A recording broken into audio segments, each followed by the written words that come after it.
Good morning and good afternoon, everyone. My name is Anthony Priori. I'm the Digital Marketing Manager at TPGI. We're going to start in about 1 minute. We're just going to wait for people to sign in and we'll get started briefly.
I see a couple more people trickling in, so we're just going to give it 1 more minute and we'll get started.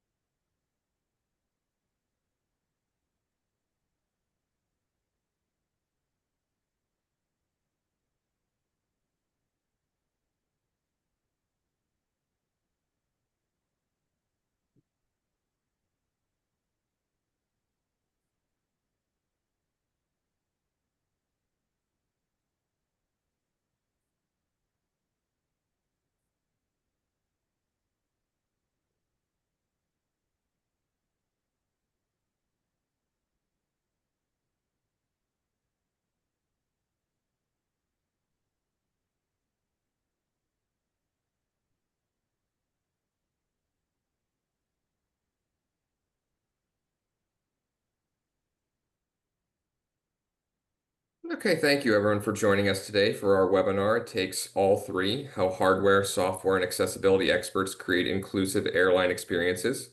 Before we get started, I just have a few housekeeping items I'd like to get to. Firstly, this session is being recorded and we will email everyone recording after the event.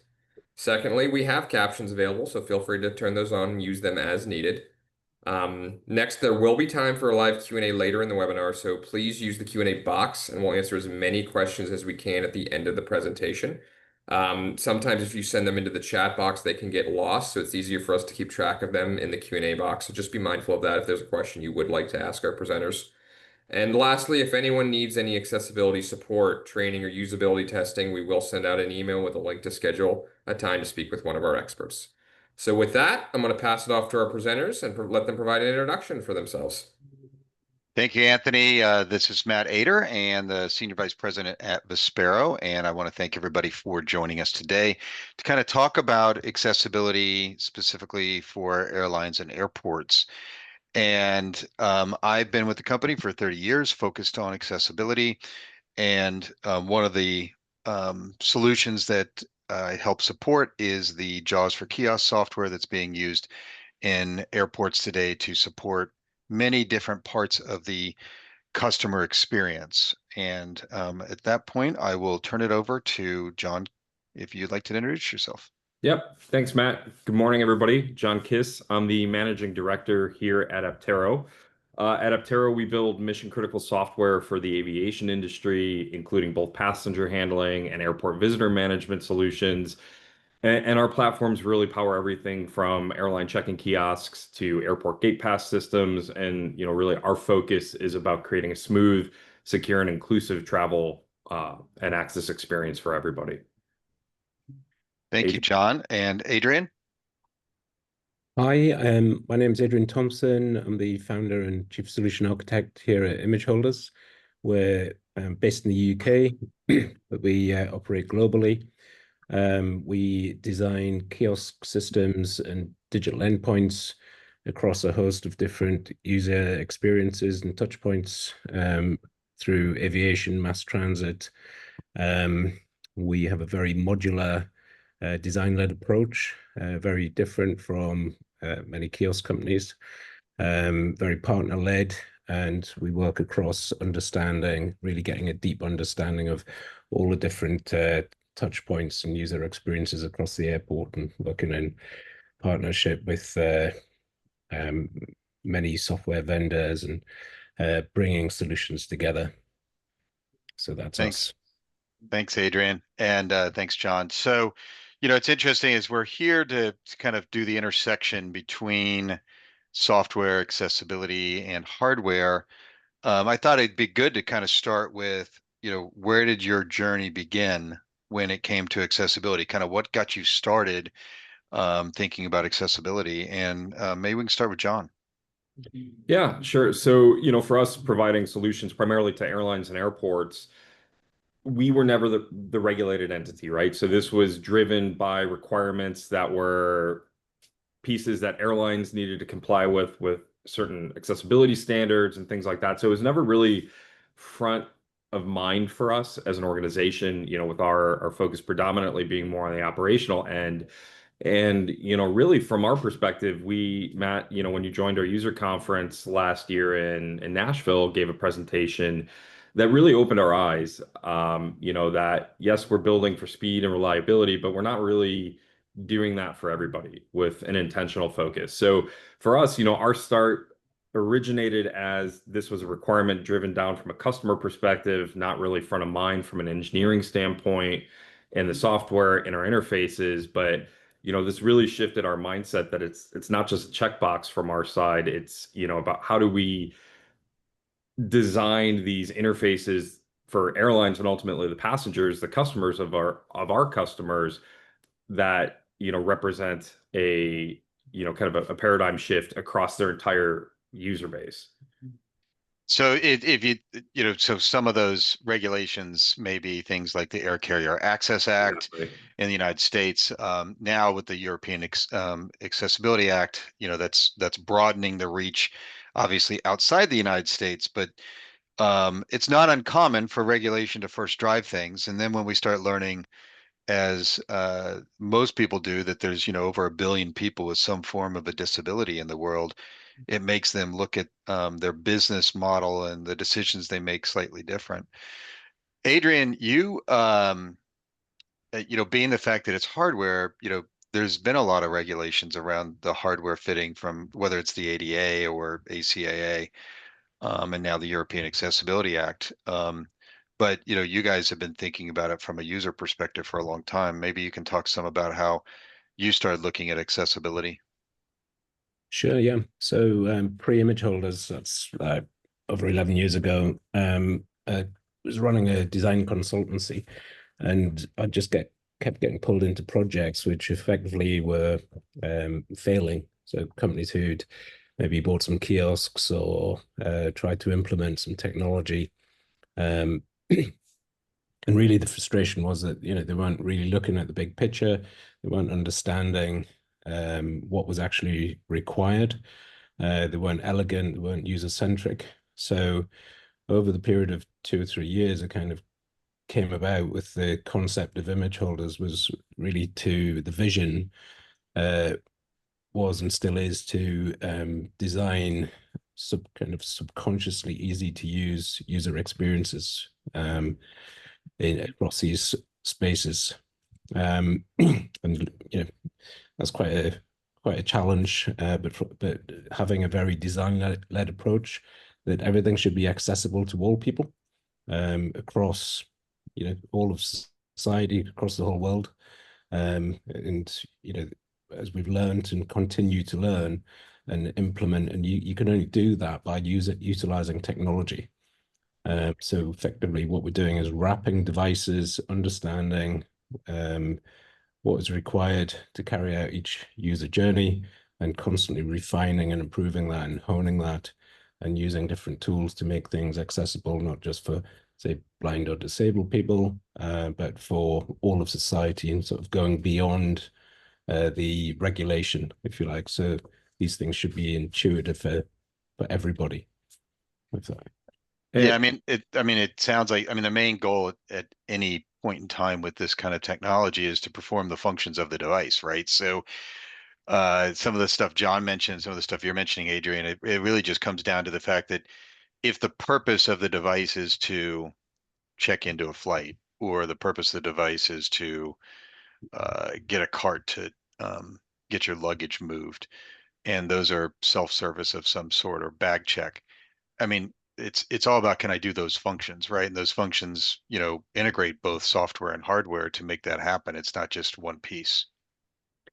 And I think, Adrian, I wrote it down, but you mentioned a really good point, but needing to see the big picture, right? So if you don't have this in mind in the beginning, and quite frankly, we were victim to this early on too, when this came late in the process as a requirement that nobody brought up, but it costs more time and energy and a need to re-architect things if you're not thinking about this in the beginning. So whether it's from a user story flow of how is this check-in process going to work, or what devices do we need to account for integrating with, and okay, we're in the testing phase now, but nobody ever said this is a requirement, and now we need to go back and plug into the different nav pads or things like that. It adds time and cost, where you're almost doing certain work twice. So purely, even just from a commercial or from a business standpoint, there's a benefit of bringing this to top of mind earlier in the process. Absolutely. I mean, when we look at it, our clients, our businesses, they want to purchase systems that ultimately improve customer service, reduce wait times, but ultimately drive efficiency and cost savings. And that means that you have on the back end, you want a return on investment. On the front end, you want a better user experience. So you have to have a design-led approach. And it's not just about how it looks on the outside, it's about how it functions on the inside. How do you reduce maintenance? How do you make it easy to swap out devices? How do you understand that if something's going wrong, if you've got a paper jam? Because that also, all of those things affect the user experience ultimately. If you walk into an airport and all the kiosks switch off, and you've got blue screens, it's not a great experience for anybody. So you have to look at that kind of holistic big picture.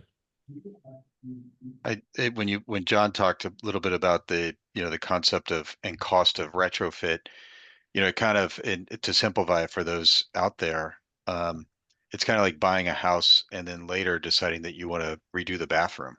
Yeah. It's a lot more money to redo the bathroom after the fact than to have asked them to add those features when you build the house for the first time. I think the other thing, when you do that, you end up with a poor experience overall, right? So you're working within frameworks of, hey, this was already designed, implemented, developed and tested. Now trying to bolt something on after the fact, A, it's going to cost more, and B, it's just going to be a worse experience. Yeah, and then ultimately, airlines and airports are in it for the customer experience. They don't gain anything if the users are having a bad experience, Exactly. right? Yeah. I think there's an important point here as well. We're in a technological revolution. I mean, it's almost like the next wave is coming before, there's just like crescendo after crescendo of new tech coming out. You've got biometrics, AI, voice recognition, multiple language models, or all these things coming through, new ways to be accessible. They've evolved massively over the last certainly just 11 years of image holders. The things we can do now that we couldn't do 11 years ago are huge and really exciting. So with that in mind, you think you've got to look at that kind of what we call like future-proof experience. So where are you now? You might, a company might not be ready for biometrics now, but let's build in the ability to put the right camera in now, because, I mean, say even 5 years ago, camera would have had half the functionality and probably cost maybe even 200 times more than it does now. So it wasn't accessible or economic even 5 years ago. Whereas you put that in now, and all you're doing is pushing a software update, as opposed to going and sending guys out. If you've got thousands of kiosks out there, possibly around the world, that's going to cost, hundreds of thousands, if not millions of dollars to go and implement and retrofit. You put it in now, then you just push the software. And So it's all interesting as you talk about the biometrics and the cameras and things like that. I mean, this is a good example of sitting back and trying to figure out the accessibility. Because if you put that camera at a point where it's looking at somebody who's standing versus somebody who's sitting, how do you adjust for that? How do you ensure that someone who's blind knows that the camera is active, and are they looking at the camera if looking at the camera is necessary? So those are things that mix both hardware and software, because the software that's in the driving the camera has to be able to communicate with accessibility tools that communicate with the user, but the hardware has to be placed in a way that supports multiple people depending on their height, or if they're in a chair or something else. Yeah. I mean, that's a really interesting case in point, because I mean, say 5 years ago, a camera would have had to have height adjustment. It would have to have backlight adjustment. If you're in an airport in the sun, it's a sunny day, it's illuminating your face, or if it's dark, you wouldn't be able to handle all these differences.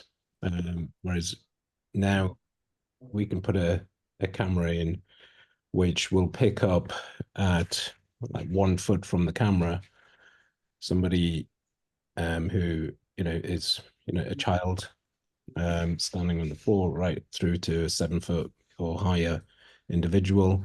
It doesn't matter if they're to your point, Matt, blind. It's just going to pick them up. They're within a really wide field of vision. So even just walking past, you don't actually have to look directly at it, and the facial recognition is using a combination of red, green, blue light, ultraviolet, and black and white contrast. So you got these algorithms that'll just, and then you're adding edge computing to that. So it'll know it's captured a good image before it sends it up to the cloud. So in a split second, you virtually, just by walking past that camera, you're going to get captured and get a good match. That wasn't available, even 2 years ago. That was just becoming a thing. That's a really good example of how that tech is really enabling transaction speed and making a better user experience. Yeah, and that kind of segues into a project actually that we just worked on with both of you guys at a large US CADX airport around a kiosk for visitors that are coming into the airport for meetings and, essentially non-traveling individuals. And we kind of had a blank stare, how did we miss this kind of moment of, as we're going through the accessibility pieces of the typical, interaction of navigation and that kind of stuff of this solution particularly incorporates biometrics heavily into the journey, and nobody ever really thought about this of, well, do we need to then pass back instructions of move left, move right, look up, look down, and kind of a combination between Matt, your team, and their expertise on this, and Adrian working with you and the folks at engineering and product of saying, okay, what's the right, can we scale this from a hardware, or solve this from a hardware perspective of optimizing a camera to reduce the need of being perfectly positioned in this, and what's possible from a accessibility standpoint to pass those directions to the person interacting with the kiosk. That nobody in the project earlier on, until we kind of started the testing element of this, went, oh my God, we never thought about this. I kind of, and that probably leads into like when do you start thinking about these kinds of things? Because now that you're kind of getting that exposure, John, and sometimes the people buying this technology aren't putting this requirement in. And so how do we help both ensure that we're thinking about accessibility from the beginning, but also how do we educate our clients to ensure that they're putting the right requirements in? Yep. I think, from our perspective, I mean, we're looking at it kind of almost beyond the beginning, if you like. So, we've got insight research. So, we're working on a project recently where the requirements from the client were we need height adjustment, tilt, swivel, and various other requirements. We're able to go back and say, look, adding all these things is no longer necessary, adds cost and complexity, and makes a worse user experience. So we're able to demonstrate that actually having the camera, biometric camera, at a fixed position, at a fixed height across the estate was the right way to go. So therefore, you've got a very simple, compelling product, which is cheaper, easy to implement, and a better user experience. And it's on brand with their brand guidelines. So, creating a sort of this digital endpoint across right from the curbside to the gate, and you've got this common visual language, and point of recognition. So just subconsciously, folk know where to go and what to do without thinking about it, and that's where you want to be. That's what good design has always been about. Technology only gets implemented if it's subconsciously easy to use. You look at the failed devices that we've all got in a drawer in a garage that we thought were a good idea at the time. It's because they're not intuitive or they become obsolescent. Yeah. As somebody who just cleaned out their garage and took a lot of stuff to the dump, it was amazing how much stuff is in there, including the old wires that aren't used anymore. Yeah. I have an interesting question before I jump into some others that it's fairly easy. It's kind of like when you walk around an airport today, most of it we're talking about interactions with the airlines or security, but there's a lot of self-service type technology that's throughout an airport. What are some of the things that you think are either self-service that somebody's not thinking about, or potentially going to become self-service down the road within an airport? As you because you guys are in airports all the time. So what are some of those things, whether it's the getting the carts today is now a kiosk to check out a cart to move your luggage, right? The luggage carts. That used to not be that way. Yeah. So, go ahead, Adrian. So I think, portability is a big thing. So one of the things, and that, if you look at portability as in a mobile kiosk, for example. So, we're now in the process of developing kind of robotic kiosks that will auto geolocate certain positions. So battery operated kiosks. We've already got portable ones that can be wheeled into into any location, and that increases the accessibility. It solves all kinds of issues about location. You don't need power and data in the floor, for example. You don't have trip hazards. And again, technology has enabled that because of the changes in battery technology. So, that wasn't cost effective or, or elegant just a few years ago, whereas now we've got very, very powerful batteries that we can put in an elegantly designed kiosk that can be wheeled. The next evolution of that is that it can be controlled and just geolocate to any point in the airport. And what you actually find is that you're putting it in points where you can kind of where the workflow is or the human flow is, so it becomes more intuitive and easy to use. And then, that starts to eliminate the need for, fixed millwork and counters. It increases the agent's ability to give a better customer experience rather than just being transactional. So, you start to kind of elevate your staff and your employees to a new level. And you kind of, we see clients kind of going through this sort of, the next step reveals itself, the technology enables, it doesn't take away.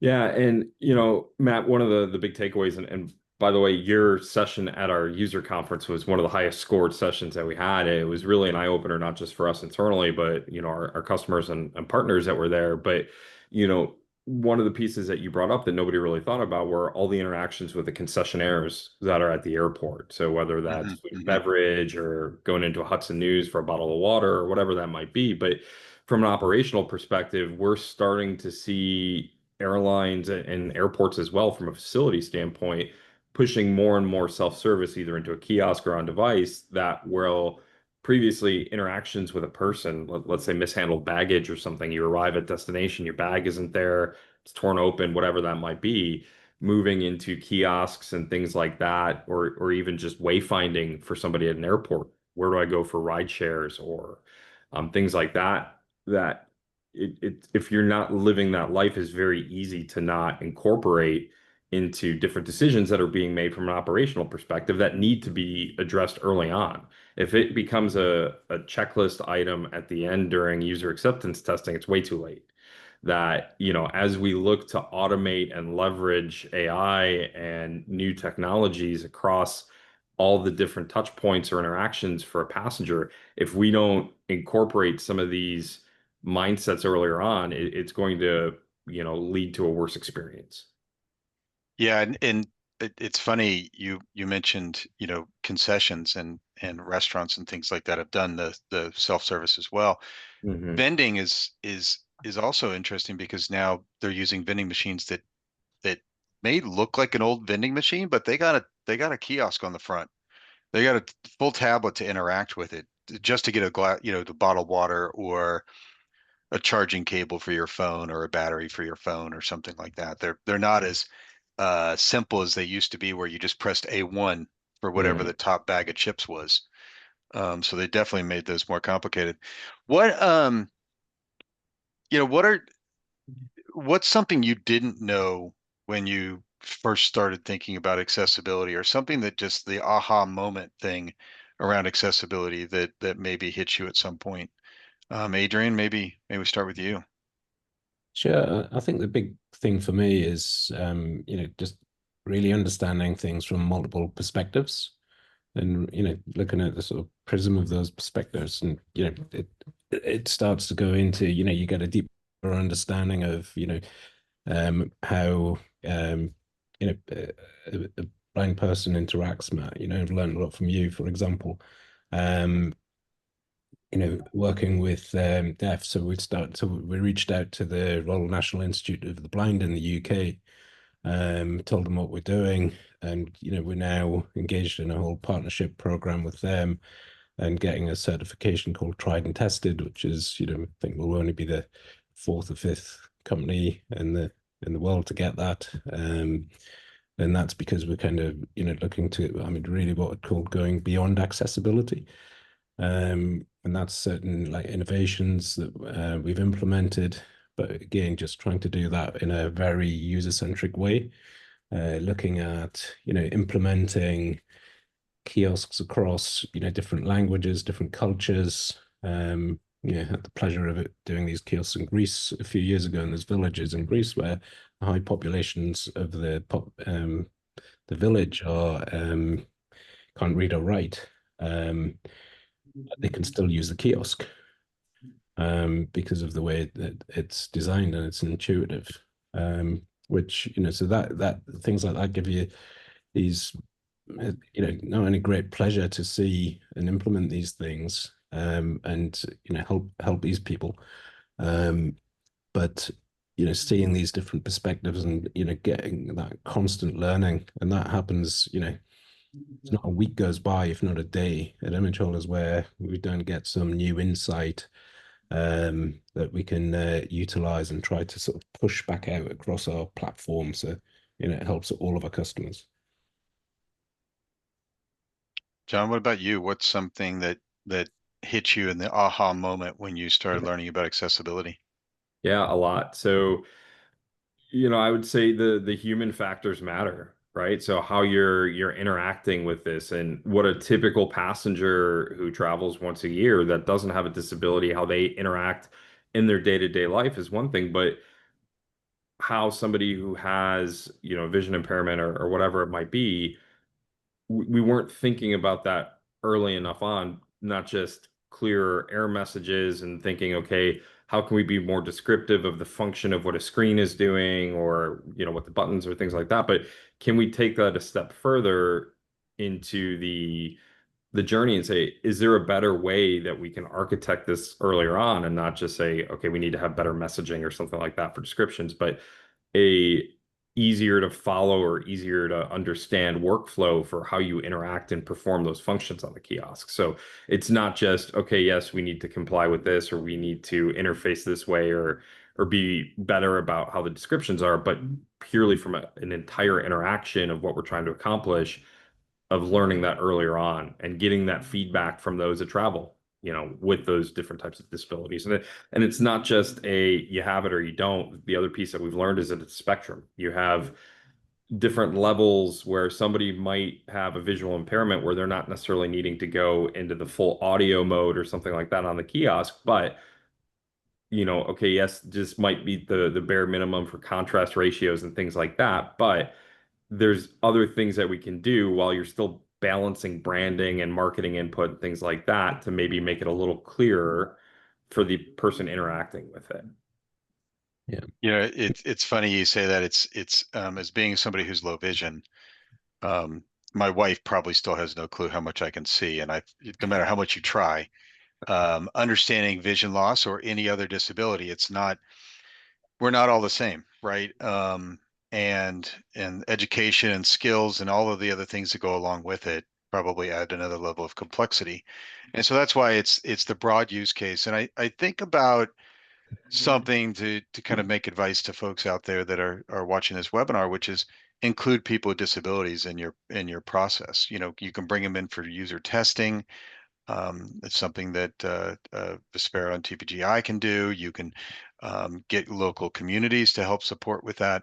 Having them provide, and I think Adrian gave the example of working with RNIB in the UK, working with these organizations to help you look at all of these things is really helpful. So I think it was an appropriate one that Adrian brought up there. Yeah, if I can just build on that for a second, John just got me thinking about it. There's another aspect to this, and that's kind of digital exclusion. So digital exclusion is, a lot of people, through, there's also financial exclusion, which is an aspect of digital exclusion. So you might not have a phone, or you might have to share a phone, for example, or you might not have enough data. You can't, you've run out of data in that month, and so you're reliant on Wi-Fi, and up to in the US and Europe, it's generally between 20 and 25% of people who are digitally excluded to some degree or another at any one time.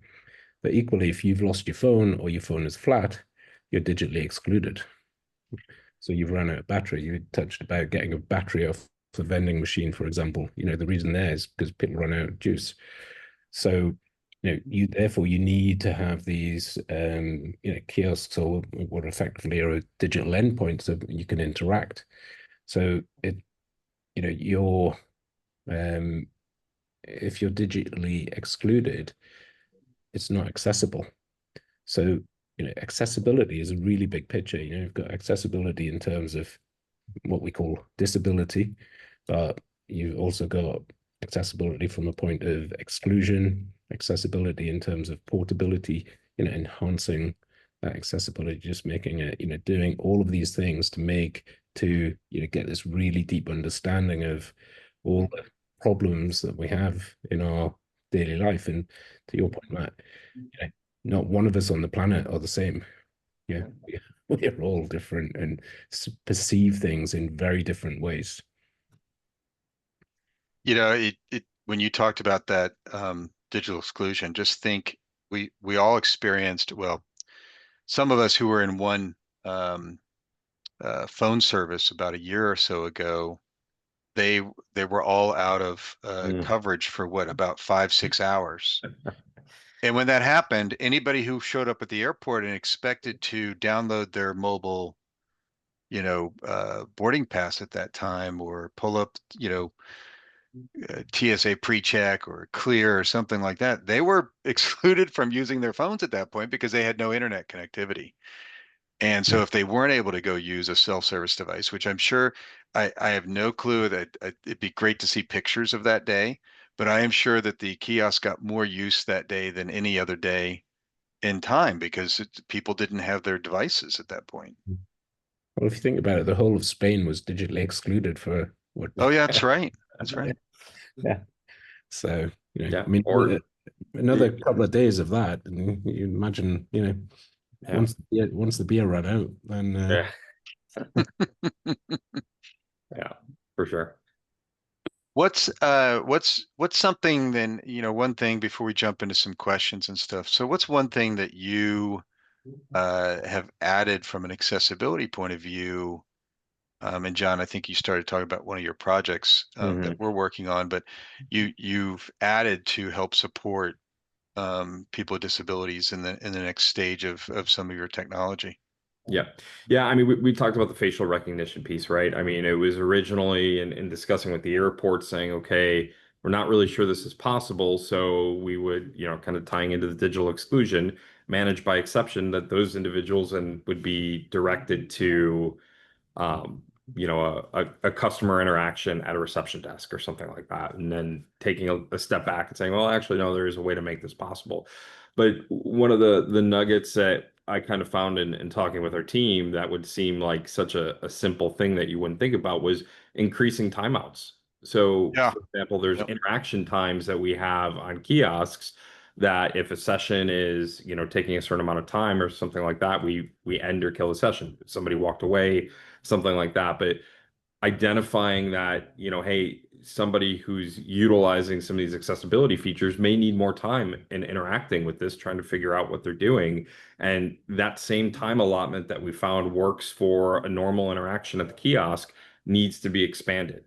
So that was kind of a one thing that you wouldn't really think about, but when we started looking at cases of failed interactions for check-in and the abandonments, we started seeing a trend that those timeouts happened more frequently with those that have been leveraging the accessibility mode of the kiosk.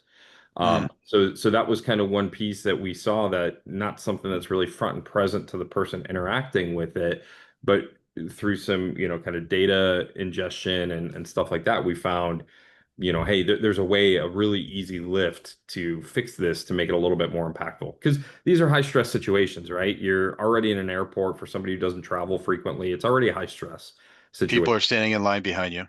Exactly. And No pressure. yeah, and you got your bags and kids running around and all kinds of people and stuff around you. And anything that we can do to take some of the stress out of that situation of, oh no, it's timed out. Now I got to do it again, figure out how to get back in the process, is really going to make a better experience for the passenger. It's interesting you talk about the experience, and I'll tell you that as somebody who's blind and I use a lot of devices, when you use an iPhone or an Android phone and you have a keyboard, remember the size of the screen is much smaller, an on-screen keyboard. And then all of a sudden you go to a kiosk with a much larger screen and the on-screen keyboard, it's just not as familiar to somebody who's blind. And so the time that it may take them to use this on-screen keyboard may take longer than, say, um, somebody who is more, has more vision because they can see where those keys are. And it's just the fact that they're so spread out, right? Yeah. The actual physical space is just different, because it's one thing to have A and S that close together, and then all of a sudden they're still next to each other, but they take longer to get between them. Yeah. Adrian, what about you? Something that you may have added from an accessibility point of view? Yeah, so we've developed a module that we call active labels. So they are effectively a raised edge-lit LED label that goes next to devices. So it's a tactile label. So if you're blind or partially sighted, you can feel that it's there. And then it's got Braille, but it's also got a symbol.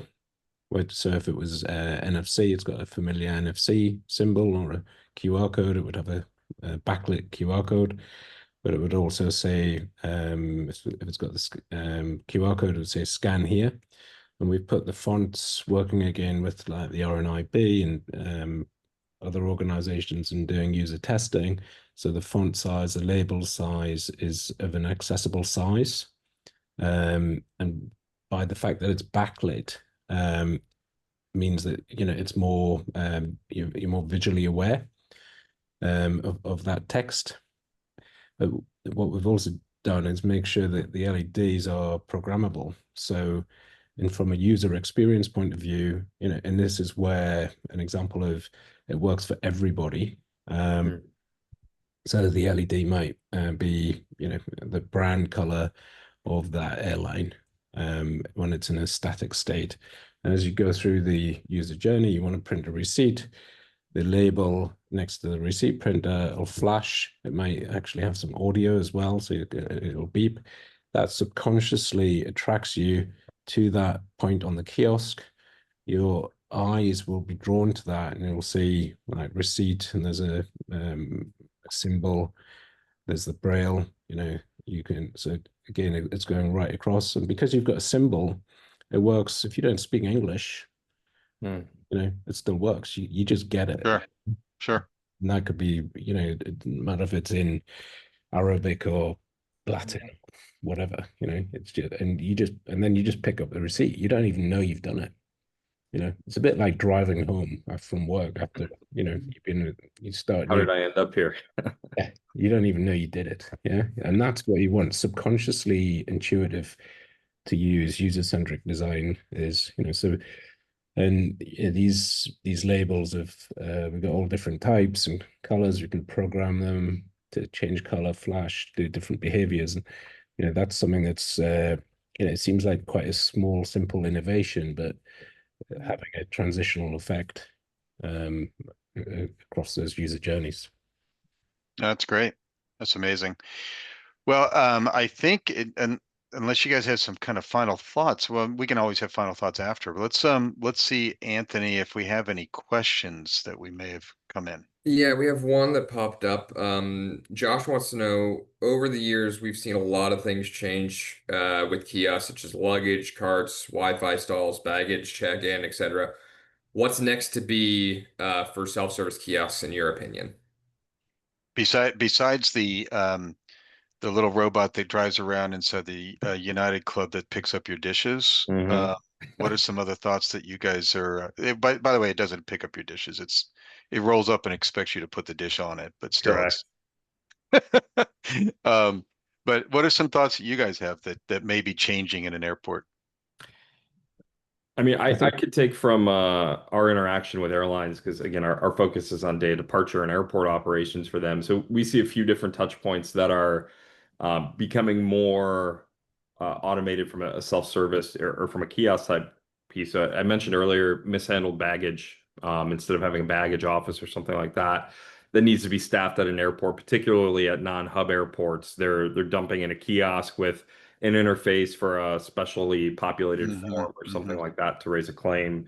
Lounge access, we're starting to see more and more e-gates and stuff like that. Not necessarily a kiosk interface, but more self-serve for entry. They kind of still feel like they still feel like a kiosk. Yeah, exactly. It might have a little screen and tell you, but if you've ever gone to a United Club or any other kinds of club, there's a lot of uncertainty of people who thinking they might have lounge access or not. The access rules are complex. I can bring one guest if I'm on this type of ticket or not. So that piece actually, I've seen quite a bit of backup at clubs where they've put these automated e-gates in place, because now all of a sudden, and I'm not talking about people with accessibility challenges, but just purely in general, add another layer on top of it of having a accessibility challenge, and it becomes even more confusing. So I think it's a question of when, not if, all the touch points or interactions are going to be automated or self-service interfacing. It's already been pushing for customer service of even just changing a flight in a IROP situation. My flight was canceled or delayed or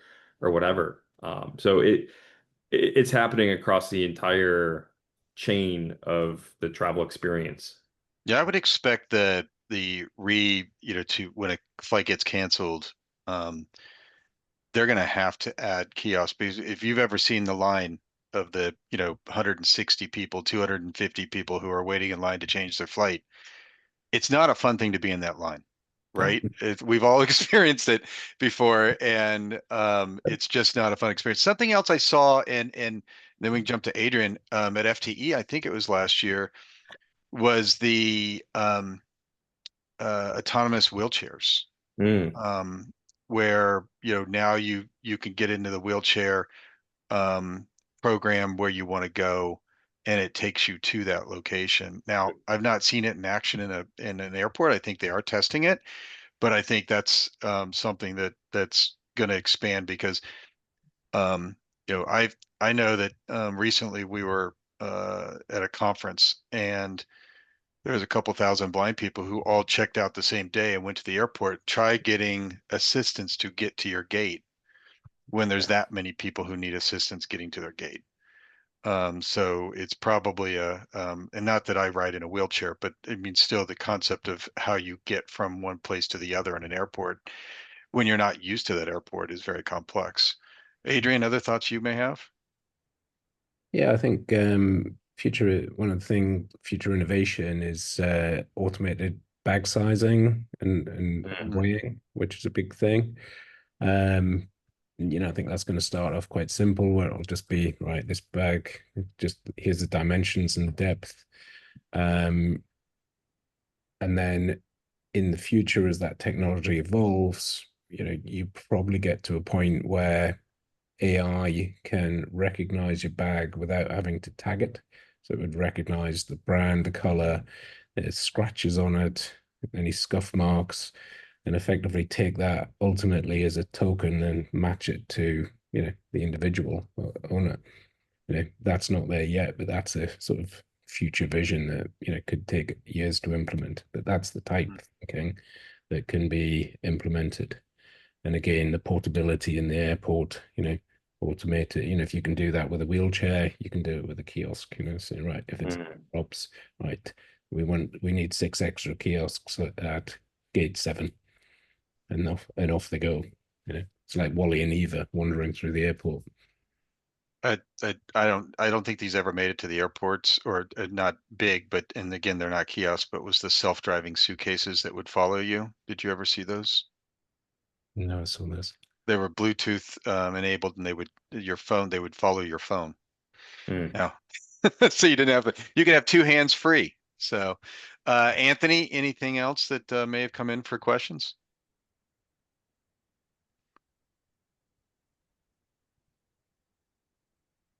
Yeah, I don't know if you're on mute.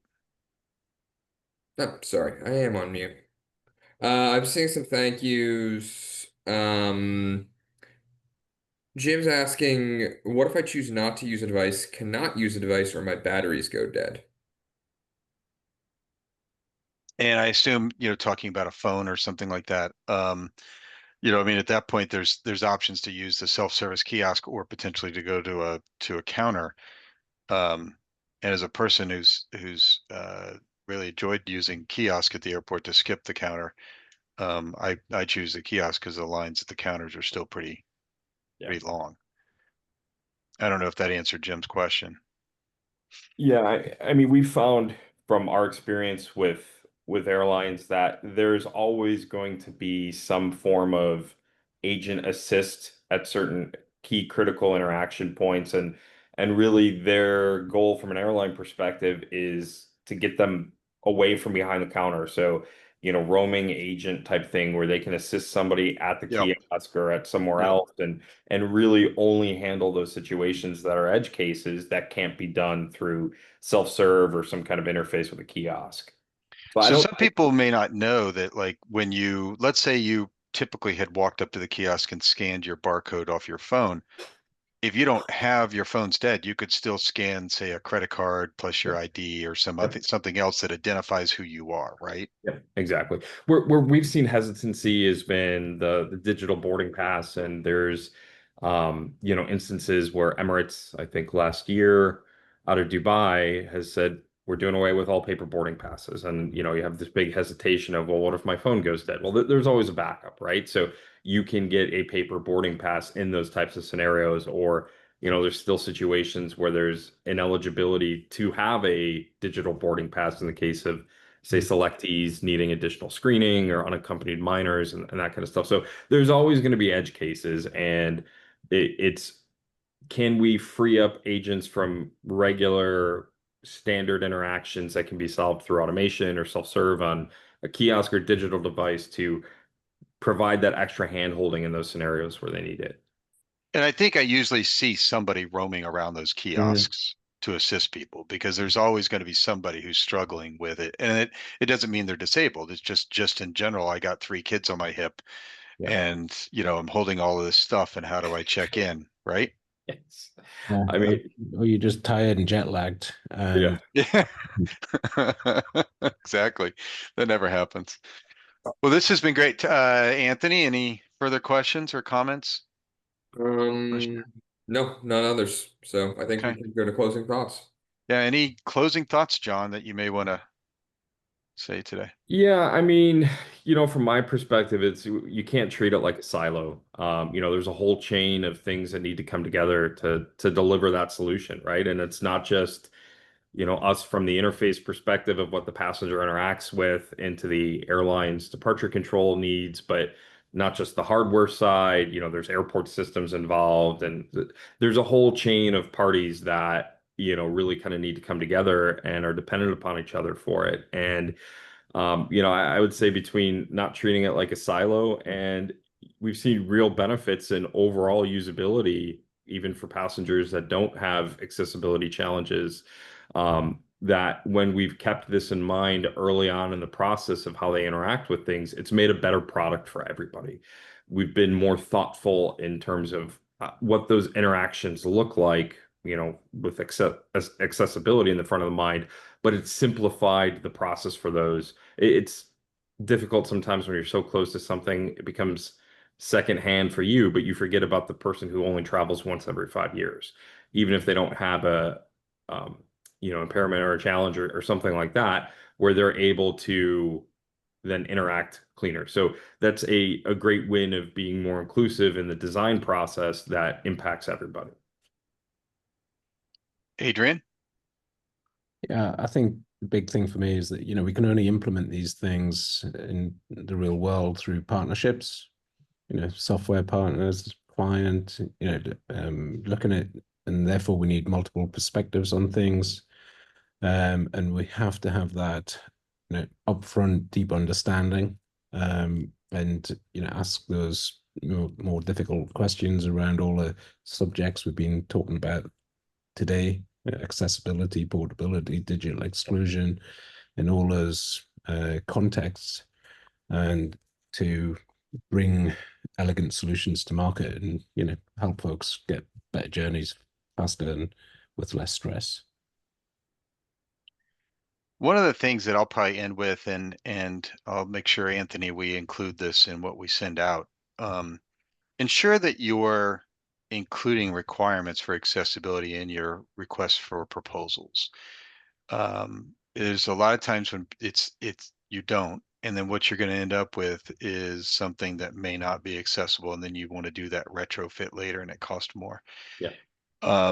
Pay attention to the broader laws, not just the U.S. laws, because you may be impacted, based on the fact that an airline may fly to the European Union, or physical spaces and things around the ADA or the restaurants. And we're seeing an uptick in impacts to airports for the broader user experience than just the airline part. And so ensure that your vendor agreements for restaurants, for vending, for the stores include accessibility and those requirements as well. So that's how I'd like to end today. I want to thank both John and Adrian for this. I think, Anthony, we may have a final slide with some contact information if you can. I don't I'll remember be if we sharing that in the in the follow-up email. email. Okay, perfect. Well, thank you very much for everybody's attending today. Thanks, everybody. Thanks, Matt and Anthony, for hosting. Adrian, good to see you. Great. Thanks very Thanks, much, everybody. guys. We'll see you guys in an airport soon. Yeah. Yes.